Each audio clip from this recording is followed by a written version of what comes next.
Cautionary words from President Biden, who says the U.S. shall respond after Iranian-backed militants killed 3 American service personnel and injured at least 30, all stationed in Jordan.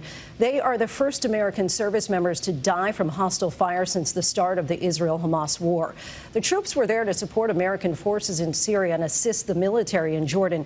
Their post is called Tower 22. Officials say it was hit by a one-way drone. Some of the wounded are being treated for serious shrapnel wounds. Others are being examined for traumatic brain injury. Since the Israel-Hamas war, Iranian-backed militants have repeatedly carried out strikes from Iraq, Syria, and notably Yemen, where the U.S. and its allies have intercepted dozens of missiles and drones. Iran's foreign minister told our Martha Raddatz just days ago that no one would benefit from a wider war. Tonight, the White House is walking a fine line between fighting back and risking a larger conflict. ABC senior White House correspondent Selena Wang leads us off. Tonight, the first American troops killed by enemy fire since the start of the Israel-Hamas war. The White House blaming Iran-backed militants for the deadly drone attack on a U.S. base in Jordan near the border with Syria. 3 Americans at Tower 22 base were killed and at least 30 were injured when the drone strike made it through the base's air defenses. The Pentagon says some of those injuries are serious, including shrapnel wounds and possible traumatic brain injuries. President Biden addressing the attack today at an event in South Carolina, vowing to hold those responsible accountable. We had a tough day last night in the Middle East. We lost 3 brave souls, and we shall respond. Iranian-backed militants have launched more than 150 attacks on U.S. forces in the region since October.